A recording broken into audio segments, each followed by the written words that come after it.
ओम श्री महालक्ष्मी च विद्महे विष्णुपत्न्यै च धीमहि तन्नो लक्ष्मी प्रचोदयात्। ओम। नमस्कार मित्रों, मैं हूं आपका दोस्त astrologer Mrityunjay Ojha. The light of festival यानी कि दियों का त्यौहार दिवाली आने वाला है और आज मैं आपके साथ दीपावली या दिवाली के बारे में, माता लक्ष्मी के बारे में हर वो बात शेयर करूंगा जिसका आपको जानना ज़रूरी है। इस वीडियो में मैं कुछ टॉपिक्स हैं जो मैं कवर करने वाला हूं, जैसे कि दिवाली वाले दिन माता लक्ष्मी की पूजा क्यों की जाती है, दियों और यानी लाइट्स का और दिवाली का क्या कनेक्शन है, क्या पटाखे दिवाली में जलाने चाहिए या पटाखों का भी कोई कनेक्शन है या नहीं। इसके साथ साथ मैं आपको एक बहुत ही अच्छा उपाय भी शेयर करने वाला हूं माता लक्ष्मी और शुक्र ग्रह को लेके। तो चलिए स्टार्ट करते हैं कि दिवाली वाले दिन माता लक्ष्मी की पूजा क्यों की जाती है। दोस्तों, जब समुद्र मंथन हुआ था तो कार्तिक की अमावस्या को, यानी जिस दिन हम दिवाली मनाते हैं, इसी दिन माता लक्ष्मी की उत्पत्ति समुद्र के अंदर से हुई थी। यानी कि समुद्र मंथन में माता लक्ष्मी प्रकट हुई थी। तो एक तरह से इसको माता लक्ष्मी का जन्मदिन, बर्थडे या जो भी आप कह सकते हो, उस पर्पज़ से इस दिन माता लक्ष्मी की पूजा की जाती है, क्योंकि ये माना जाता है कि ये इसी दिन उत्पन्न हुई थी। और हाँ, इसके पहले धनतेरस भी होता है। धनतेरस यानी त्रयोदशी को। उसी सागर मंथन से भगवान धन्वंतरी भी अमृत का कलश लेके पैदा हुए थे, लेकिन वो 2 दिन पहले हुए थे, यानी त्रयोदशी को हुए थे। तो इसलिए उनके लिए धनतेरस मनाया जाता है। और माता लक्ष्मी चूँकि कार्तिक की अमावस्या को हुई थी, तो उनके लिए कार्तिक की अमावस्या वाले दिन दीपावली यानी दिवाली के दिन उनकी पूजा की जाती है। अब बात करते हैं इसके ज्योतिषीय कारण के। दिए क्यों जलाते हैं? आपने एक बहुत पुरानी जो रामायण की कथा में सुना होगा कि इसी दिन भगवान राम रावण को मार के, यानी कि सीता जी को अपने साथ लेके वापस अयोध्या पहुंचने वाले थे या पहुंचे थे। तो उसी दिन अयोध्या के लोगों ने दिए जला के उनका स्वागत किया था। तो एक तो ये जो पौराणिक कथा है ये आपको पता है, लेकिन मैं चूँकि एस्ट्रोलॉजर हूँ और हर त्यौहार के पीछे, हर फेस्टिवल के पीछे कोई ना कोई ज्योतिषीय कारण जरूर होता है। तो उसके बारे में भी आपको मैं समझा देता हूँ कि देखिए, कार्तिक जो महीना होता है, इस महीने में जो सूर्य है वो तुला राशि में होता है। हम ये ध्यान रखिए, प्रकाश के 2 स्रोत हैं हमारे पास। एक तो प्रकाश हमारी धरती पे चंद्रमा से आता है, दूसरा सूर्य से आता है।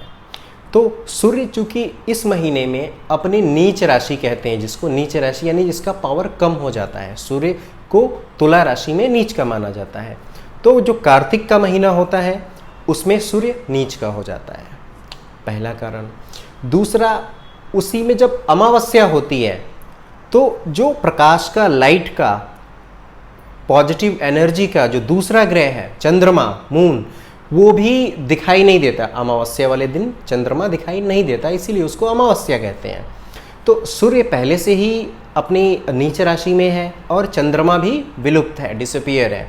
तो इस केस में क्या होता है कि जो नेगेटिव एनर्जी है, राहु केतु है, या जो डार्कनेस है, अंधकार है, वो बढ़ जाता है। तो उसको हम एम्पावर करने के लिए, बैलेंस करने के लिए, जैसे सूर्य और चंद्रमा को आर्टिफिशियल मतलब एक पावर देने के लिए, उनकी शक्ति बढ़ाने के लिए, प्रकाश बढ़ाने के लिए हम दिए जलाते हैं। आपने कभी देखा होगा कि बहुत सारे सोशल मीडिया पे इमेजेस सैटेलाइट की दिखती हैं, पता नहीं वो कितनी सही है या गलत है। हम देखते हैं कि पूरे इंडिया में रात को लाइट्स ही लाइट्स जल रही हैं। वो क्यों? क्योंकि हम ये मानते हैं कि सूर्य और चंद्रमा की पावर कम है, नेगेटिव एनर्जी जो है वो ज़्यादा हो जाएगी और अंधकार हमारे ऊपर हावी हो जाएगा। यानी कि हमारे मन में गलत विचार, गलत हरकतें, या कहीं ना कहीं से हम अंधकार की तरफ जाएंगे। तो उनको एम्पावर करने के लिए, नेगेटिव एनर्जी को रिड्यूस करने के लिए, कंट्रोल करने के लिए हम दिए जलाते हैं। अच्छा, आपने देखा होगा कि बहुत सारे जो तंत्र लोग फॉलो करते हैं या करते हैं, उनकी सिद्धियां दिवाली की रात को ही सबसे ज़्यादा सफल क्यों होती हैं? क्योंकि नेगेटिव एनर्जी जो होती है, राहु केतु जो होते हैं, वो बहुत पावरफुल होते हैं, क्योंकि सूर्य और चंद्रमा दिखाई नहीं देते। मतलब सूर्य और चंद्रमा की जो पावर है वो कम होती है, तो ये नेगेटिव एनर्जी का पावर ज़्यादा होता है। तो इसीलिए जो सारी सिद्धियां हैं ऐसी जो तामसिक सिद्धियां या आप कह सकते हो वो सफल इसी दिन होती हैं, क्योंकि इस दिन आसानी से इनको आप सिद्ध कर सकते हो। तो ये भी एक कारण है। अब बात करेंगे पटाखों की। दोस्तों, वाल्मीकि रामायण या तुलसीदास का रामचरितमानस, इसमें कहीं भी पटाखों का कोई जिक्र नहीं है, या किसी भी हिंदू की जो पौराणिक कथाएं हैं या जो किताबें हैं, बुक्स हैं, उसमें कहीं भी पटाखों का कोई जिक्र नहीं है। मैंने कहीं नहीं पढ़ा, मैंने रामायण में कहीं नहीं पढ़ा कि दिवाली वाले दिन हनुमान जी रॉकेट उड़ा रहे थे, लक्ष्मण जी सुतली बम जला रहे थे, ऐसा कहीं कुछ नहीं है। लेकिन पटाखे आए कहाँ से? पटाखों का अगर आप हिंदी वर्ड ढूंढो तो आतिशबाजी, ये अपने आप में एक अरबिक या उर्दू से रिलेटेड वर्ड है, ठीक। ये जो पटाखे लेके आए थे, ये जो मुस्लिम इन्वेडर्स थे वो लोग लेके आए थे। वो क्या करते थे, जो इंडिया के, भारत के जो राजा होते थे, इनके हाथी घोड़ों को भड़काने के लिए ऐसी चीज़ें करते थे, पटाखे जला दिए, ये कर दिए, वो सब। तो ये सब जो प्रोसीजर है पटाखों का, ये 200-300-400 साल पहले का है। पहले ऐसा कुछ नहीं था। आप देखिए, असतो माँ सदगमय तमसो माँ ज्योतिर्गमय, यानी कि जो दिवाली है वो दिए का त्यौहार है, प्रकाश का त्यौहार है, खुशी का त्यौहार है, पटाखों का त्यौहार नहीं है। अगर आप पटाखे इसमें यूज करते हैं तो ये आपके ऊपर डिपेंड करता है। दिवाली से पटाखों का कोई लेना देना नहीं है, पहली बात। दूसरी बात, अब मैं समझाता हूँ कि आपको माता लक्ष्मी किस चीज़ की को रिप्रेजेंट करती हैं? पैसे को, आराम को, कंफर्ट को, और शुक्र ग्रह भी इन्हीं चीज़ों को रिप्रेजेंट करता है। तो शुक्र ग्रह कहीं ना कहीं से माता लक्ष्मी का कारक है। आप देखेंगे अगर किसी की कुंडली में शुक्र बलवान है, या कहीं से भी अगर शुक्र लगन में बैठा है, कुंडली के चौथे भाव में है, 10वें में है, 12वें में है, इन सब भावों में शुक्र अपने आप में ही एक राजयोग होता है। ऐसे लोगों को धन और वैभव की कमी नहीं होती। हालांकि शुक्र और भी जो हाउसेस हैं, जो भाव हैं कुंडली के, उसमें भी अच्छा रिजल्ट देता है, क्योंकि शुक्र एक अकेला ग्रह है जो 8वें घर में भी अच्छा रिजल्ट देता है, 12वें में भी देता है। तो शुक्र बहुत ही सौम्य है, और शुक्र माता लक्ष्मी को रिप्रेजेंट करता है। माता लक्ष्मी को क्या पता है? सफाई पसंद है। और आप क्या कर रहे हो? पॉल्यूशन बढ़ा रहे हो पटाखे जला के। आप अपने घर में 2-4 पटाखे जला दो, फुलझड़ियाँ वो कर दो, आप खुद नहीं रह पाओगे, इतना धुआं होता है, इतना पॉल्यूशन होता है।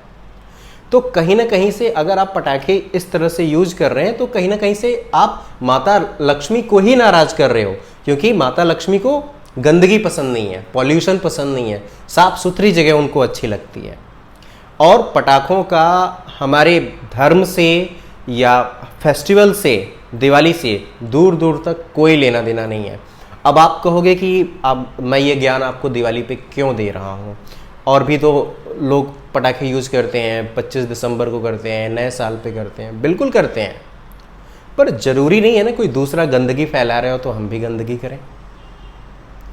ये तो कोई तर्क नहीं हुआ, ये तो, इसको तो कुतर्क कहते हैं।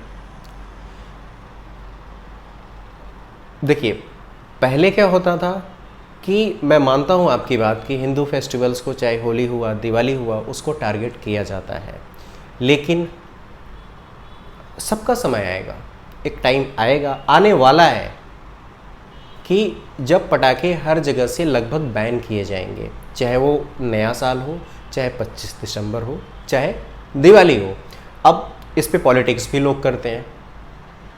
केजरीवाल ने दिल्ली में बैन कर दिया तो बीजेपी वाले करिए तो हिंदू विरोधी है, ये है वो है, और उन्हीं की खट्टर सरकार बगल में हरियाणा में ही 3 साल से बैन कर रखा है पटाखे।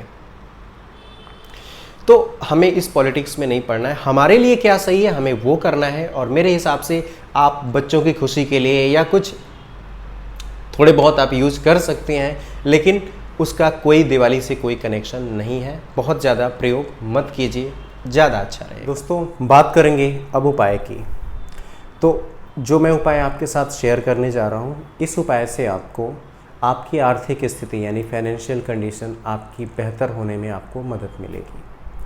इसमें करना क्या है, रोज़ शाम को ये उपाय जो मैं बता रहा हूँ सिर्फ दिवाली को नहीं करना है, आप अपनी डेली लाइफ में भी इसको इंक्लूड कर सकते हैं।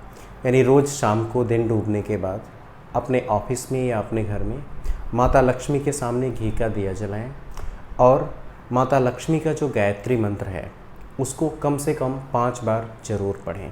मंत्र मैं आपको एक बार बता देता हूँ।